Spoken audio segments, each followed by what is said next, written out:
Hey, how's it going? This is Rob from Justin's Toys, and today I'm going to show you how to make a flower bracelet. Now, this flower bracelet actually consists of three separate parts. The first part being the flower, has pollen in the center.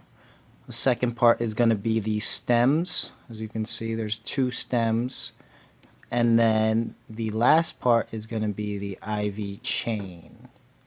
So this is actually all held together with one C-clip, and each piece is responsible for holding the other piece. So as you can see, there's no clips over here, and the whole thing is held together by this clip and these two tied bands.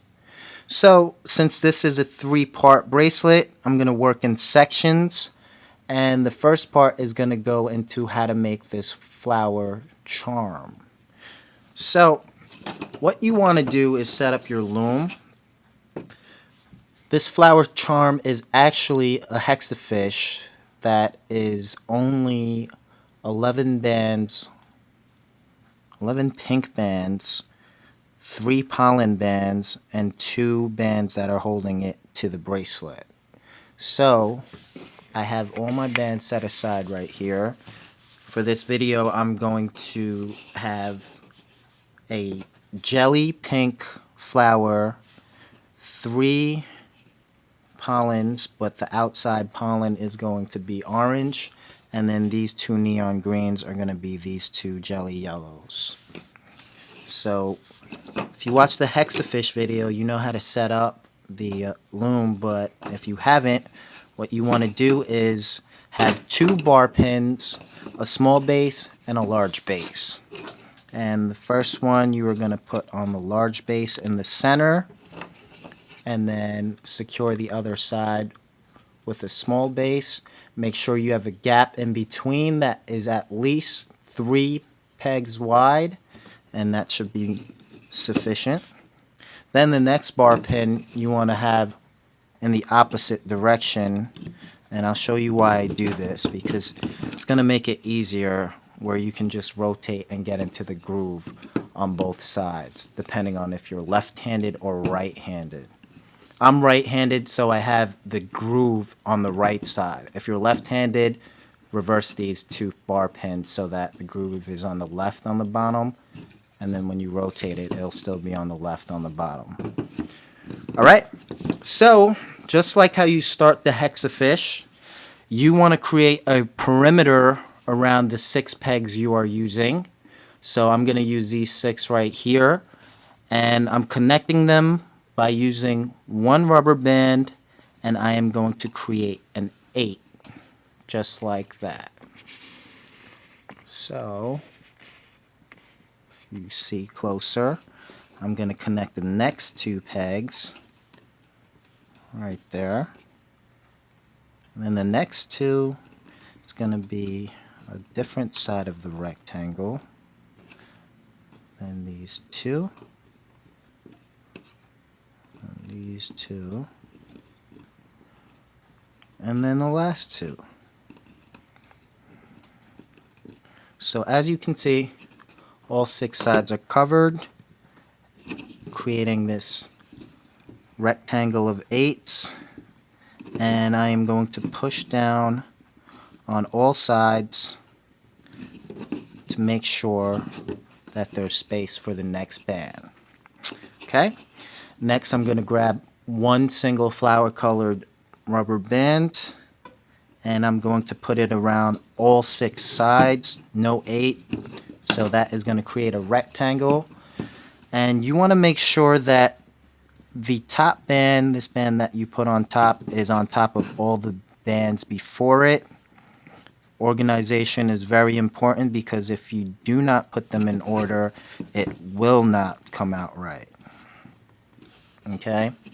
And once you do that, you grab your next rubber band, and again, this rubber band is going around all 6 sides, but make sure it's on top of all the rubber bands before it, and none of these are overlapping improperly.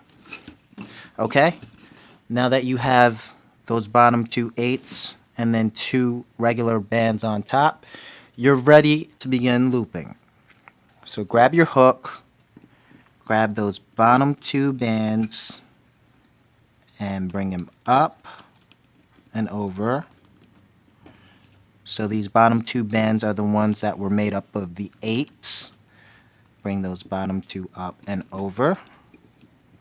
Again, this one right here. Bring the bottom 2 up and over. And now this is why when I put the bar pins in opposite directions, it makes sense, because now I'm just going to rotate this whole entire loom.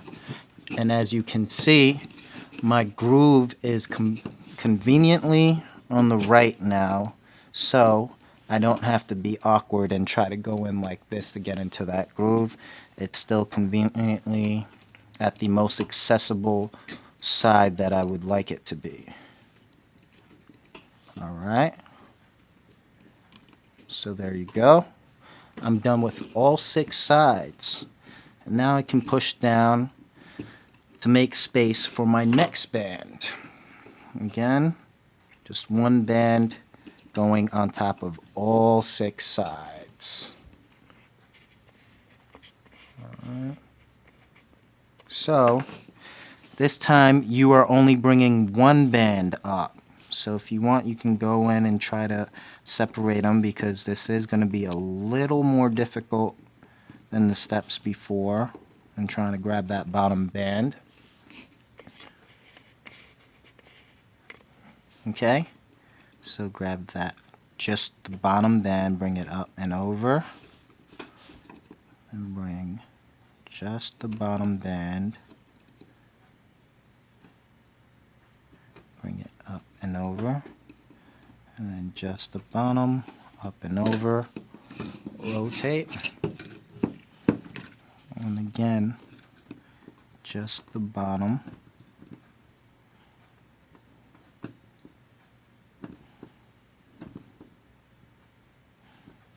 bring it up and over, just the bottom, up and over, and then just the bottom, up and over.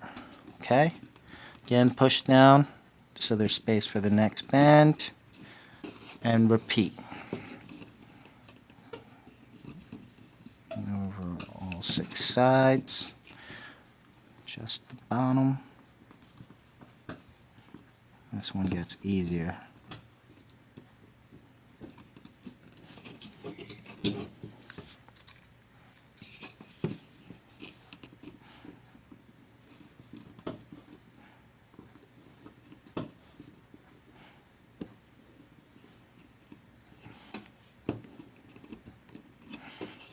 Okay, and this is actually going to be the last pink that I'm doing.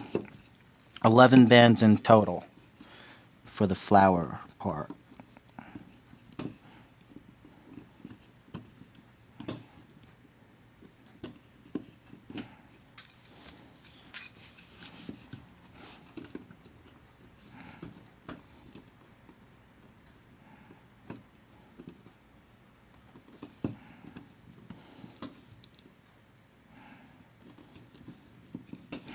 Okay, now once you do that, push down, and we are actually going to start on the pollen center. So I'm actually going to have an orange on the border of the pollen. I just want to see what it does. I think it'll look pretty cool.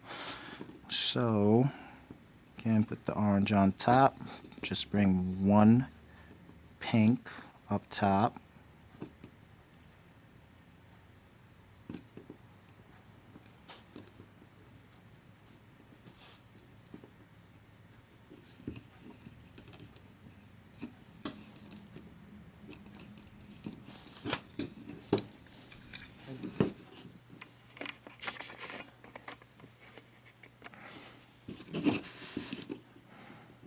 Just 1.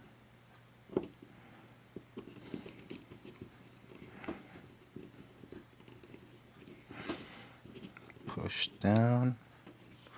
Now I'm going to start with the yellow pollen. Around those 6 sides. Bring that last pink up.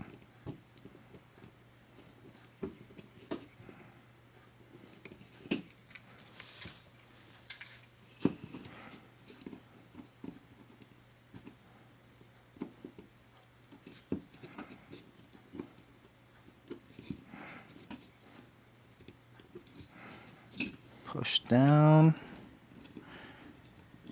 and we are going to bring up the oranges as well on all 6 sides, leaving just one yellow band on each of the pegs.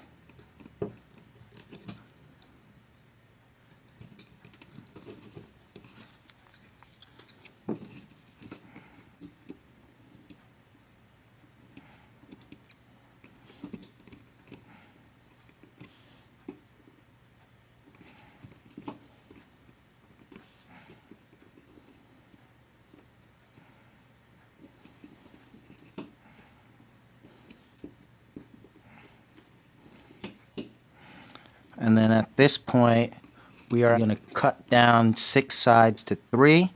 So you want to grab one of the pollens, or one of the bands from one peg, bring it either clockwise or counterclockwise. In my case, I'm bringing it counterclockwise. So you want to skip one peg and bring the other one over counterclockwise. And this one I'm going to move counterclockwise there, but I'm actually going to bring this yellow to the bottom of this, creating a tighter triangle. That way there's less tension. So I'm going to take this off, and I'm going to grab this one afterwards, and then put this back onto the pegs. You can see there's one, and then there's 2. And then I'm going to put this yellow band, after I push down, on these 3 sides. And this time I'm bringing both of these yellows up and over. Okay. Both of these yellows up and over, and then both of these yellows up and over. Okay, and then I'm going to bring this one end over this peg. So this one yellow I'm taking, and I'm bringing over this peg, and then I'm going to take my 2 greens, 2 of them, and put them over these 2 pegs, and then bring all the yellows up and over. So as you can see, these 2 yellows up and over, and then on the other side, this one yellow up and over. Then I'm going to take my hook, and from underneath I'm going through that groove just like that, and I'm going to hold my index finger on top of this back peg and pull these 2 off, and then make sure that these 2 greens are still on this peg in the back, in which they are. Take my finger off and put this back in that hole, so I have those 2 bands, and then pull it off. And there you go. The flower is done. I'm just going to straighten it out by pulling on it a little bit, so you can see, just to make it as symmetric as possible.